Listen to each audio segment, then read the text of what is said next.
Olá pessoal! Nesse episódio de Veículos e Histórias, vamos conhecer uma curiosa configuração mecânica que, apesar de ter sido inventada há mais de um século, é algo muito exótico e quase desconhecido: o motor de pistões opostos, onde dois pistões ocupam o mesmo cilindro e não possui cabeçote e válvulas. Esse layout acabou sendo responsável por criações de motores anormais que conheceremos nesse vídeo. Por aqui também saberão como ele funciona. Mas antes de começarmos a apresentar esse exótico motor e sua história, eu peço para que se inscrevam no canal e ativem o sininho para sempre acompanhar nossos conteúdos. Então vambora!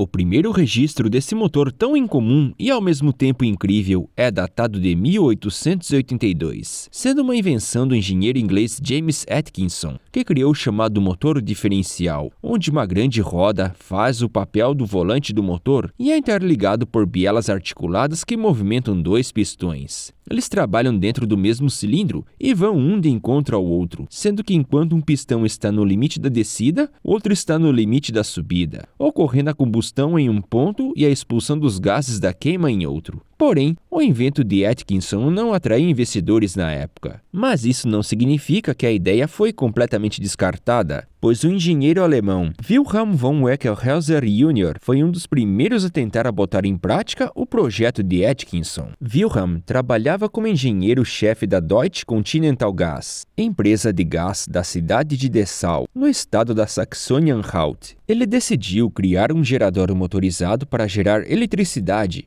e para essa empreitada chamou o colega engenheiro Hugo Junkers. O projeto do motor foi tão prioritário para ambos que decidiram sair da empresa para se dedicarem completamente ao seu desenvolvimento, até porque ambos tinham uma vida financeira tranquila, podendo se sustentar por um tempo sem ter retorno financeiro, e fundaram, em 1889, a Weckelhauser und Junkers. E em 1892 criaram o primeiro motor de pistão oposto, com potência de 200 cavalos. E em 1898 puseram o uso do motor em prática numa usina em Berlim, capital da Alemanha. Em 1899, Weckelhauser vendeu sua patente, já que Junkers já havia vendido sua parte ao sócio para fundar sua própria empresa, a Junkers & Company, no ano de 1895. A primeira fabricante a desenvolver esse tipo de motor para um automóvel foi a francesa Gobron Brillier, no ano de 1900. E com os aperfeiçoamentos na mecânica, os carros com pistões opostos da empresa se tornaram os mais velozes do mundo em seu tempo, sendo que em 1904 quebrou dois recordes. Um em abril, com 152,5 km por hora, e em julho conseguiram 161 km por hora. Até então, todos os motores dessa configuração eram movidos a gasolina. O primeiro diesel com esse layout foi feito pela fabricante russa de locomotivas Kolomna, em 1907. Ainda que o motor funcionasse e chegou até a ser exibido em salões internacionais, a mecânica diesel da companhia russa nunca entrou em produção. Nos anos 20, o inventor alemão Hermann Mikkel trabalhava no estaleiro da Krupp e decidiu desenvolver um motor muito incomum, com 3 pistões por cilindro, sendo que o formato do mesmo era em Y, com 3 virabrequins e ângulo de 120 graus entre as bancadas. Um estranho triângulo interligava os 3 virabrequins para que trabalhassem em harmonia. A Krupp acabou comprando a ideia e desenvolveu o motor na prática, sendo que até fizeram uma versão com 4 cilindros e 12 pistões, com potência de 60 cavalos. No entanto, apesar do motor ter sido testado em caminhões e tido bons resultados, a estranha mecânica nunca entrou em produção. O primeiro motor diesel de pistão oposto que seria produzido de fato foi pela empresa britânica Doxford Engine Works, cujo primeiro exemplar foi montado em 1921. No entanto, eram motores de grandes dimensões feitos para equiparem navios. Apesar da disposição exótica, algumas empresas se interessaram em continuar desenvolvendo os motores com pistões opostos, e Hugo Junkers, mesmo após ter fundado sua empresa, continuou trabalhando nessa mecânica, e em 1932 criou o Jumo 205, para se usar em aviões. Ele era movido a diesel e tinha 6 cilindros e 12 pistões com 2 virabrequins e 16,6 litros no total, e podia desenvolver até 700 cavalos. Ele acabou equipando aeronaves, incluindo o Ju-86, um avião de uso civil e militar.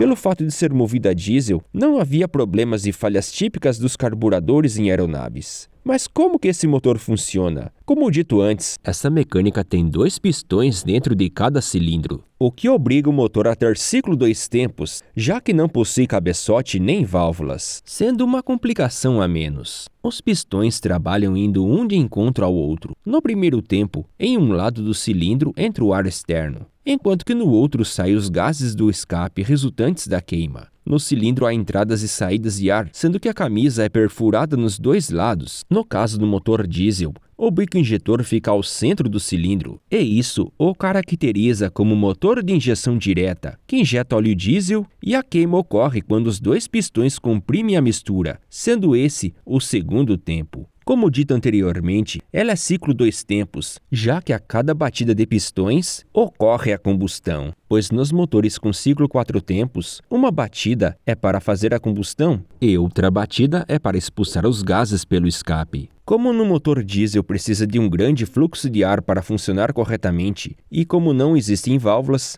não é possível criar um sistema de pré-combustão como nos motores diesel com ciclo 4 tempos. E assim, para suprir a carência de oxigênio, eles são equipados com blower, também conhecidos por supercharger, assim como ocorre nos motores Detroit diesel de 2 tempos. Esse sistema se trata de um mecanismo que possui 2 grandes roletes torcidos que lembram um parafuso. Eles são interligados por engrenagens ou polias que funcionam de acordo com o movimento do motor. A função é sugar mais ar externo para dentro das câmaras de combustão, pois é sabido que quanto mais oxigênio, mais força terá a queima. Como exemplo prático, vide o quanto uma fogueira ganha força quando é soprada por um fole. E isso também traz outro benefício, o aumento de potência, já que o motor é superalimentado. Para movimentar os pistões, há 2 modos, podendo usar 2 virabrequins interligados por 2 engrenagens volante menores, que trabalham sincronizadas, ou então um virabrequim só, que movimenta um conjunto de bielas articuladas. Esse motor difere do boxer, já que os pistões vão de encontro um com o outro, e esse motor pode trabalhar tanto na vertical quanto na horizontal, que mesmo possuindo ciclo 2 tempos, ele possui cárter, não precisando misturar óleo lubrificante ao combustível. A grande vantagem dessa mecânica é a menor complexidade, já que não há válvulas e nem comandos, além do ciclo de trabalho simplificado. Como depende de blower para funcionar, o motor já é superalimentado e não há impedimentos de equipar com turbo ou deixando com 2 sistemas de indução forçada. Isso ainda proporciona mais potência, em uma litragem relativamente baixa. Com o sucesso do Yumo 205, a Junkers passou a trabalhar em novos motores com esse layout. E quando estourou a Segunda Guerra Mundial, a empresa passou a construir aeronaves em pleno vapor para as forças armadas alemãs. E para esses veículos, novos motores seriam desenvolvidos e testados, incluindo o altamente complexo Yumo 223, cuja disposição era em losango com 4 bancadas e 6 cilindros cada um, o que o deixava com 24 cilindros e 48 pistões. A sua litragem total era de 28,9 litros, com potência de até 2.500 cavalos, e era alimentado por um enorme supercharger, e possuía 4 virabrequins que eram interligados por uma enorme engrenagem volante. Mas o Yumo 223 não passou da fase de testes por problemas de confiabilidade devido à alta complexidade do projeto, e pararam com seu desenvolvimento em 1942. Até cogitaram em desenvolver o modelo chamado Yumo 224, que era um motor ainda maior com 77,3 litros. Mas esse modelo nem sequer saiu da prancheta de desenho. A Marinha Norte-Americana também usou esse tipo de motor durante o confronto, sendo feito pela fabricante Fairbanks Morse, com o modelo OP38818, que podia haver nas configurações de 4 a 20 cilindros em linha dependendo da aplicação, e possuíam 2 virabrequins. Esses motores equiparam barcos e principalmente submarinos.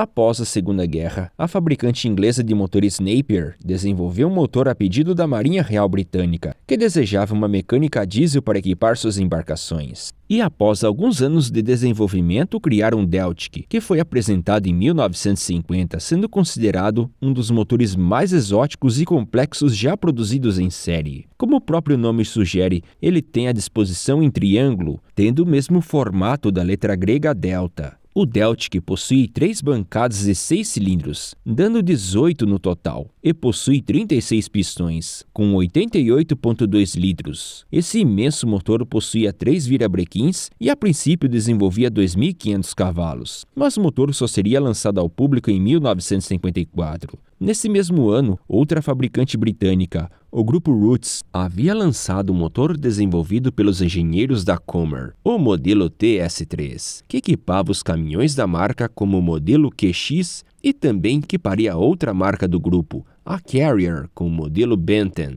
O motor tinha 3 cilindros com disposição horizontal e era dotado de um único virabrequim, e os pistões são movimentados por um conjunto de bielas articuladas. Devido à disposição de pistões batendo um de encontro com o outro, ele ganhou o apelido de knocker, ou socador em inglês. O motor conseguiu ter boa receptividade do público, já que era compacto e, como era deitado, não existia o ressalto do interior, tão comum nos caminhões da época, e também entrava menos calor para dentro da cabine. Ele também tinha um bom desempenho, sendo considerado potente para os padrões da época, proporcionado pela superalimentação do blower. Enquanto isso, o motor Deltic da Napier passou por melhorias, fazendo sua potência chegar aos 5.500 cavalos. A versão também passou a ser chamada de Deltic D18, já que a empresa também criou a versão de 9 cilindros e 18 pistões, que ganhou a denominação de Deltic D9, tendo 3 bancadas com 3 cilindros, sendo exatamente metade do motor maior, e tinha 44,1 litros e potência de 1.250 cavalos. E esses motores logo passaram a equipar locomotivas e até planejaram em equipar aeronaves, mas no último acabou sendo cancelado após a popularização da propulsão a jato.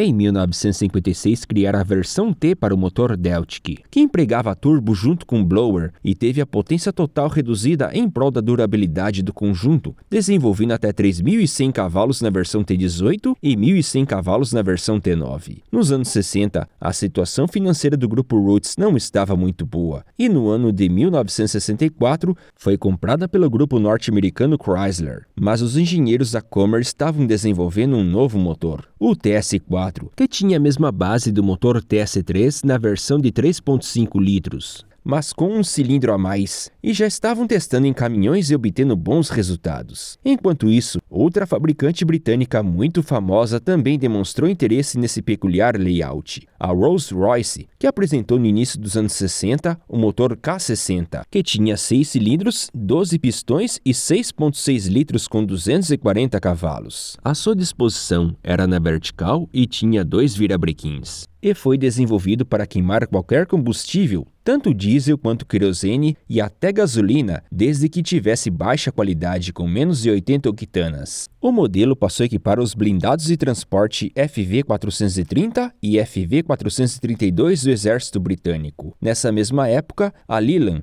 outra fabricante britânica, apresentou o L60, com 6 cilindros e 12 pistões, que tinha 19 litros e potência de até 750 cavalos. O motor era montado na vertical e dotado de 2 virabrequins, e assim como o modelo da Rolls-Royce, poderia usar qualquer combustível. E passou a equipar os tanques de combate Vickers MBT e a variante indiana Vijayanta, e também os modelos FV-4201 Chieftain. O que parecia ser uma mecânica que se tornaria popular em alguns anos foi sendo esquecida, já que quando a Chrysler tomou o controle total da Rootes Group em 1967, não tiveram interesse no projeto dos motores e pistões opostos e mandou destruir tudo relacionado ao novo motor TS4, que tinha provado ser muito bom nos testes e estava apto a ser produzido em série. Graças à insubordinação dos funcionários da Comer, 4 exemplares do motor TS4 foram salvos, sendo até que levaram componentes escondidos da fábrica e o motor chegou a ser até contrabandeado para Nova Zelândia para ser salvo. Mas os projetos, moldes e tudo relacionado a tais motores foram destruídos. Já a Napier foi comprada pela Rolls-Royce no início dos anos 60 e a empresa continuou fabricando a família Deltic, que já tinha feito a unidade 500 em 1966. Mas em 1969,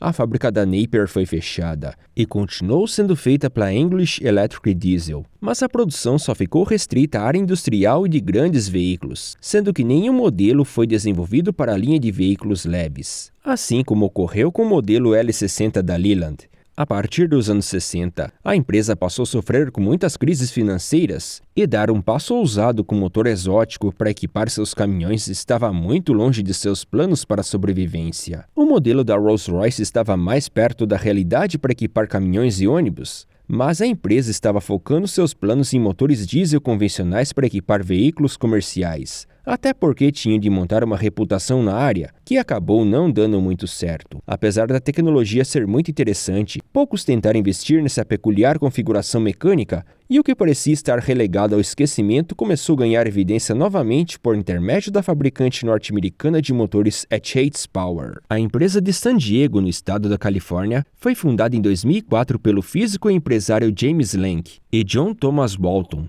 empresário e herdeiro da poderosa corporação de supermercados Walmart, que demonstraram interesse nessa peculiar tecnologia. Baseada na eficiência energética dos famosos Detroit Diesel com ciclo 2 tempos, logo descobriram um caminho novo através da tecnologia dos pistões opostos. E após anos de desenvolvimento, conseguiram adequar as normas e poluentes vigentes e chamar a atenção de tradicionais fabricantes de motores como a Fairbanks Morse e a Cummins. A Yates Power criou 2 motores, ambos de 3 cilindros com 6 pistões. O modelo OP3 com 2,7 litros, que pode desenvolver 270 cavalos e é indicado para veículos leves, e o 10.6 LOP, com 10,6 litros e 450 cavalos, sendo esse indicado para equipar caminhões pesados. Ambos os motores têm 2 virabrequins e trabalham na vertical, e são equipados com injeção eletrônica Common Rail e superalimentado com supercharger e turbo. Os motores foram testados em caminhões e caminhonetes, mas até agora nenhuma montadora topou em fechar um acordo de fornecimento, mas teve um modelo de motor desenvolvido com a parceira Cummins que obteve mais êxito.